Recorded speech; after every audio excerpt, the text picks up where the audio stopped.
Auto Alex, and he's got his little hairdryer Porsche thing out, and he's got Rianne with him, so let's do a little hello. And Maisie, the dog. Oh, Maisie, the dog's in there as well. Yeah, exactly, yeah. Little thumbs up, he loves it. He does love it. He does love it. If you haven't seen his video, you should definitely go and see it. Oh, the Porsche video is quite cool, yeah.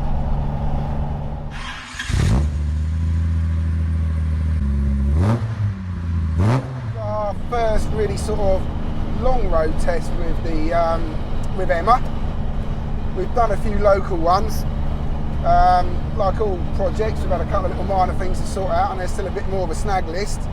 But yeah, so yeah, this is going to be hour and a half, 2 hour run there, hour and a half run, 2 hour run back, and you know, touch wood and all that. At the moment, she's behaving herself. Yeah, older cars like this, you'll probably better hear it. There's a bit of wind noise.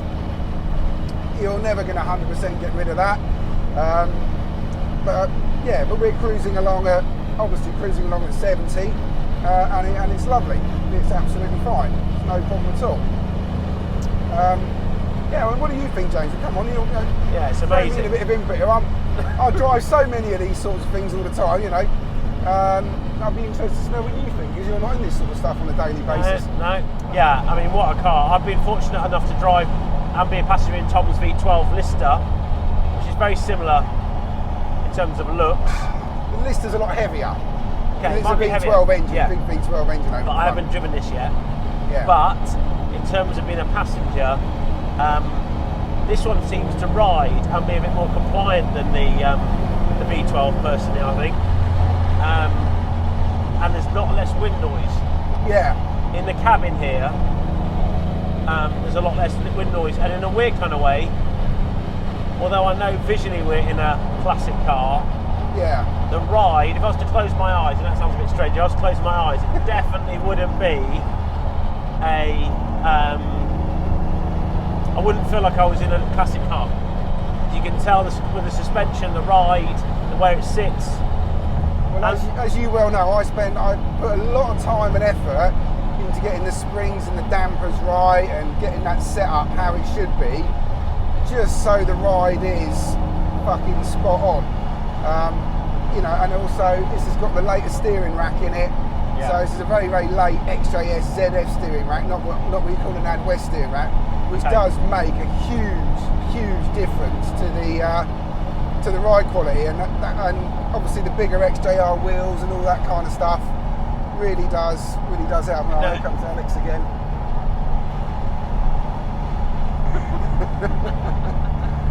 Boys will be boys. Yeah, we will be. Yeah. So I'm over the moon with the ride quality. The it really does. I mean, it really does. And we're cruising at 70. So yeah. Well, you've got to remember, this is so. When we started this project, we weren't sure what the weights were going to be like. Actually, we still need to weigh this car. I haven't actually weighed it yet. Okay, now we declared in one of the parts, I can't remember which one it was now, but we went through exactly what they were in period.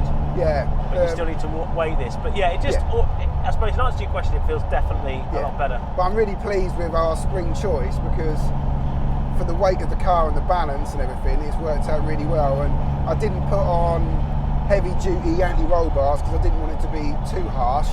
So I'm literally on standard front anti-roll bar, and it's worked out really nice for a fast road car. So yeah. The only thing we've experienced in it slightly, as you were saying, with the arches and the tyres.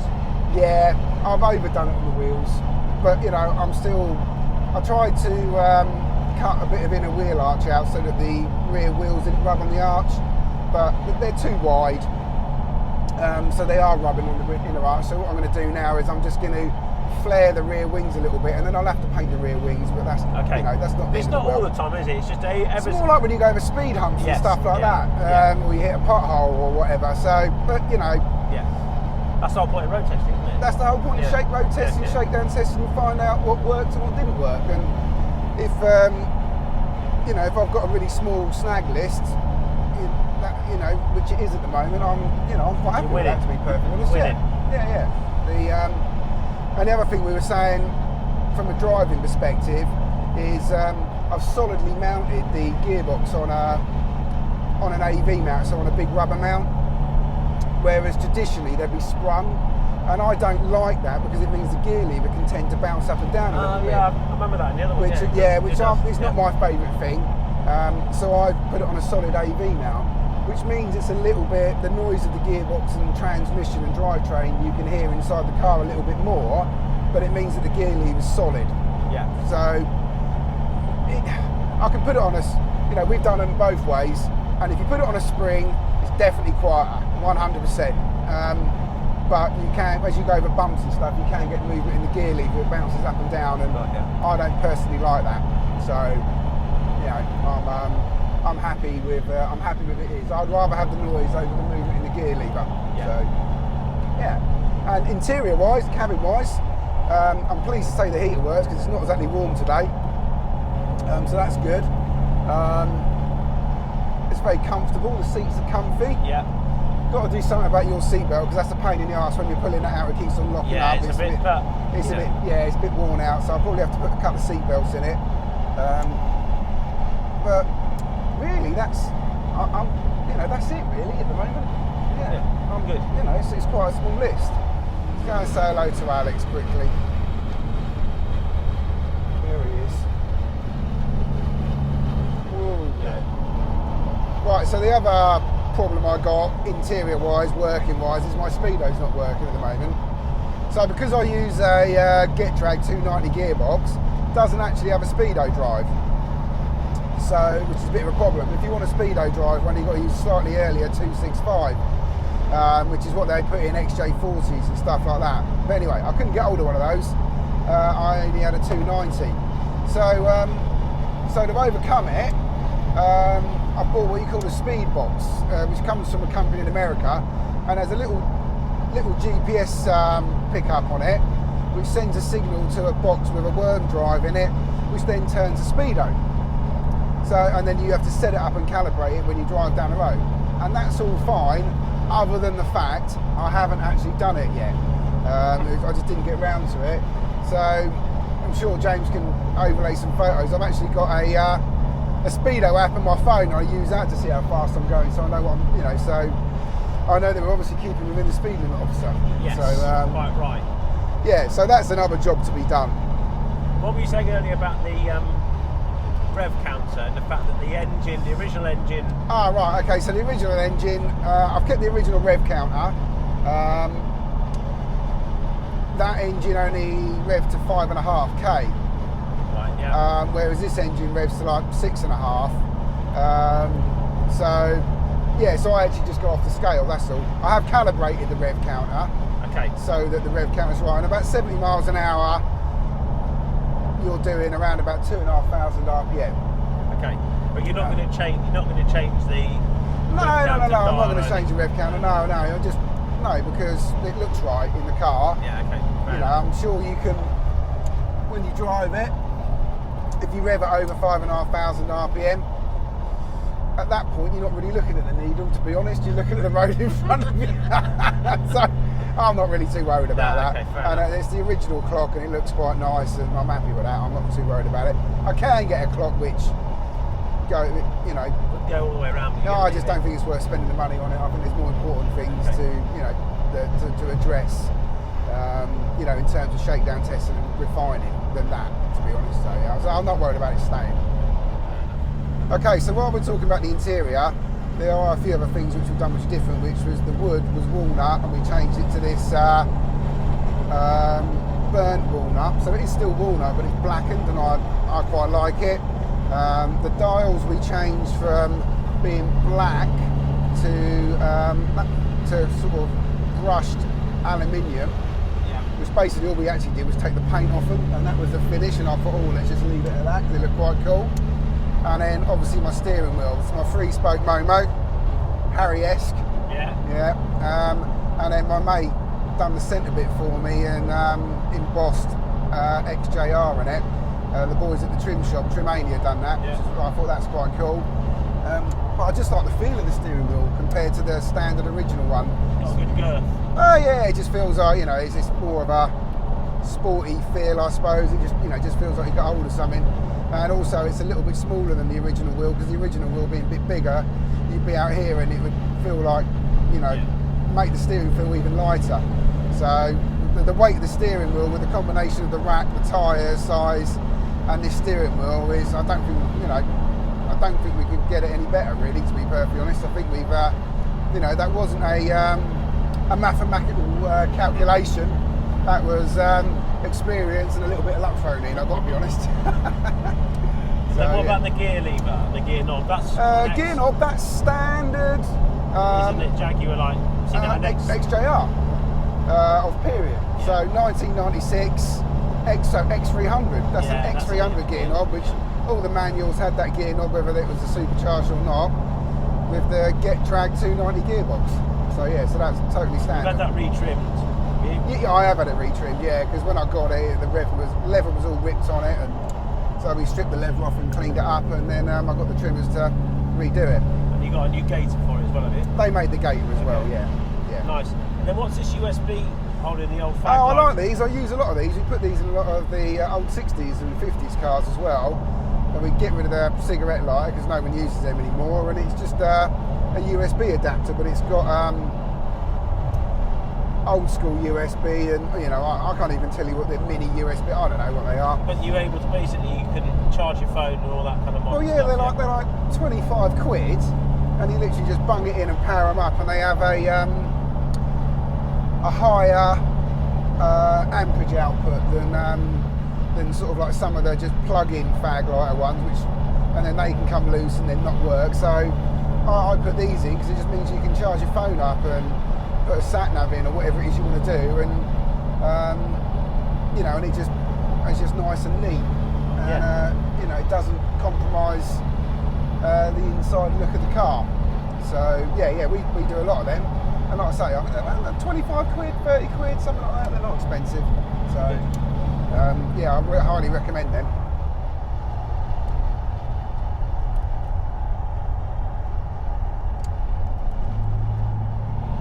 So, Tom, not everyone names their cars. Some people do. Like, Alex is always naming his cars, and he's got his 993 is called Nigel. He's got Phil, the MX-5, he's got everything. Yeah. But you don't normally name your cars, do you? But you've decided to name this car, haven't you? Well, it was actually Alex's influence. So the plan with this car always was to use it as a bit of a promo tool for the workshop. It wasn't, build a car, show it off, show what we can do, and then sell it. Yeah. At the end of the year. So just use it for 12 months of promo, and then I'll probably move on to something else. Anyway, which is like you do. Oh yeah. Once it's done and we've shown it off, then we've got to move on to the next project. So, so that plan fundamentally hasn't really changed. But then what did happen towards the end of last year, which was to me, which is a personal thing, was sadly one of my friends fell ill in September. So it really wasn't that long ago. Got diagnosed with quite a rare, aggressive type of cancer, and unfortunately, there wasn't anything they could do. So from initial first symptoms to actually being diagnosed and unfortunately passing was 36 days, 37 days, I think. Gosh, no time is it? So yeah, it was no time at all, and it was a real shock to the system. There's a very close, pretty much lifelong friend of mine, someone I used to go to school with, and her name was Emma. So when I was talking to Alex about, he knew that I wasn't right. We were talking about stuff, and he said, and I said, what I was thinking of doing was, instead of auctioning the car and just copping the money at the end of the year, we'll auction the car, and any profits that we make, rather than put them in our back pocket, we're going to donate them to charity. Now, my friend Emma was big into deep sea diving and all sorts of other stuff. So she was always out on the water and things. So the charity is going to be the RRR, and we're going to see if we can raise enough money. Oh, great. Yeah, the idea is to see if we can raise enough money for them to put her name on a boat. You can get a boat named after them if there's enough. So that's that's the goal. Brilliant. And Alex has very kindly said he'll help out with a bit of promo. And then he turned around to me and said, well, why don't you call the car Emma? And I thought, well, I don't really normally name cars, but I thought, well, why not? So we're now going to set up an Instagram page. We're just looking at names at the moment. We're hopefully going to call it The Adventures of Emma or something on those sorts of lines. And we're just going to take the car all over the country this year, go to shows and promote the charity work and hopefully raise a few quid and, in honour of my friends, Fantastic. And, hopefully the family will, I don't say hopefully, I know they will, they're going to come along to a few shows with us and, hopefully it'll be a welcome distraction, that's kind of what we're doing, so it's been a bit of a shit end to last year, if I'm honest. It was what none of us was expecting, and it's been a bit of a major shock to the system. Of course, yeah. So hopefully we can pull a few little positives out of this huge, massive negative that's happened to us. So if anyone that can support Emma the car, I'd really, really appreciate it, and I know Emma's family would as well. Well said. So I suppose it's far too early at this stage to say anything about when you're going to auction it, all the details of that. You're still working on that. We're always planning on auctioning it. The plan always was to use the car for promo and then auction it at the NEC with iconic auctions at the end of the year. So NEC Classic Car Show in November. So we've spoken to NEC. Yeah. We've spoken to Iconic Auctions. I've got my consignor friend who works there, and they are fundamentally in agreement with it. And I've also spoken to Rory, and Iconic Auctions wanted Alex and Rory to do some work with them on some promo stuff. So I think Alex potentially is going to do some video, and Rory is going to do some video with Emma and feature the auction and stuff like that, and we'll wait and see. And haven't 100% booked any dates in yet, but lots of exciting stuff and adventures coming later on in the year with Emma the car. And I hope everyone, I hope everyone can support us, and I really appreciate any support that we can get. Good stuff.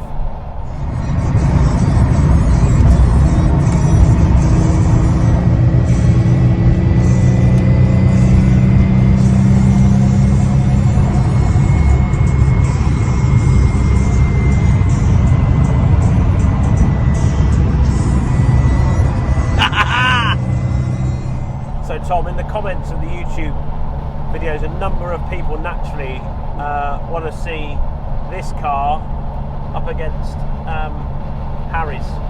Do you think we can make that happen? I have spoken to him about test driving this car, because he obviously has an interest in it, and he knows that part of my initial ethos on the build was to build a 6-cylinder car that would rival the V12 in terms of power. Which you've done? Yeah, this has got a little bit. This has got 371 brake horsepower. Yeah. And Harry's car, we managed to squeeze 350 out of it. Yeah.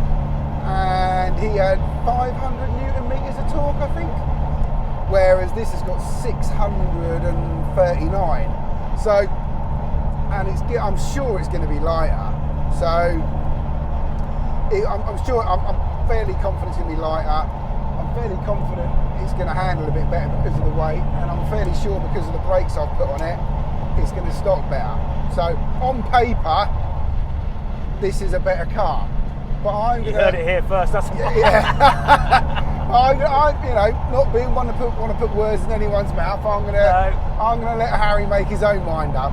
So he will almost certainly be, or I will almost certainly be dropping the car onto his garage at some point, and leaving it with him, and we'll see what happens. Yeah. So. Fair play, but it's also had a bit of feature, hasn't it? So classic Jaguar had it. So Peter Simpson, organiser of the Jaguar Breakfast Club, had it for a day or so and written up in the article about that. That's a really good and Paul Walton from Jaguar World has also written an article on it as well. So there's been 2 magazine articles already. Yeah. Hopefully Alex and Harry can do a bit on it as well, plus all the stuff we'll be doing. And then with a finale at the NEC Classic Car Show at the end of the year. Fair play. Good. So, and the feedback from Jaguar World and Classic Jaguar was very positive, wasn't it? Yeah. I think the only when they road tested it was I think it was just literally just before Christmas. Yeah, the conditions. The weather and the conditions weren't exactly great. And because it's a little bit lively, I think they definitely found it a bit of a handful, and I definitely think they'd like to have another go on a nice warm sunny day. Let's put it like that. But yeah, they definitely enjoyed it. Yeah, because we haven't got the usual refinements of traction control or anything like that. No electronics at all. It's got a limited slip diff, good suspension, yeah, and excellent brakes, right? And you've got to drive it on the throttle and the steering wheel. That's it. Lovely. You know, so there's only one person that's going to make the back end come out on it, and that's the bloke that's driving it due to giving it too much on his getting overexcited with the right foot. Of which, and I have had this car sideways quite a few times now. Just on the private road skid bed, yeah, private land. And when it does get out of shape and go loose on you, it is. I'm pleased to say it's very controllable. So good to hear. Yeah. So I haven't lost it yet. I'm sure there's only a matter of time before I get overconfident.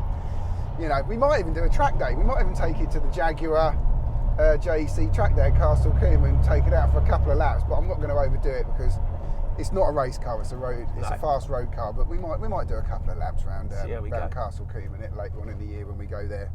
We'll see. Well, we're off the motorway now, and we're on the way to Caffeine Machine. Alex is up front in his 4x4, as he affectionately calls it. You can see he's loving that. Of course, Tom is having to use many years of his racing car driver knowledge. Well, it's a bit damp out, to be fair. Yeah, look, you see, we're getting the excuses in. Here we go, listen to that. Oh, heel and toe, look at this, through here, bang. Oh, there's a tyre noise. Alex is braking. Yeah. Pussy.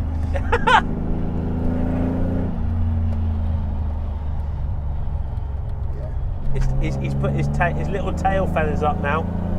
That's the other thing with the 993. I don't know how fast you have to go to have that wing up, or whether it comes up. The engine's probably overheat so much, probably about 15 mile an hour, James.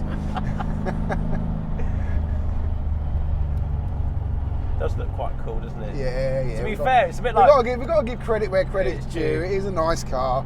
I think I like the colour.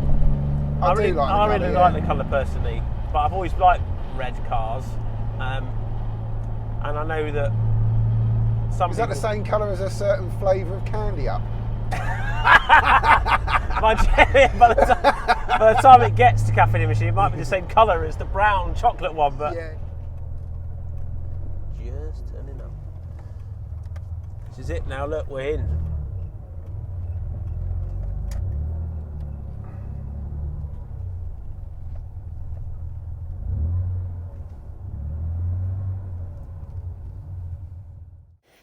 Upon arrival, we managed to park some of the Auto Alex cars together. So we had Big Pete, Nigel the 993, we had Taylor's Alpine BMW that he's manual swapped, and of course the XJC.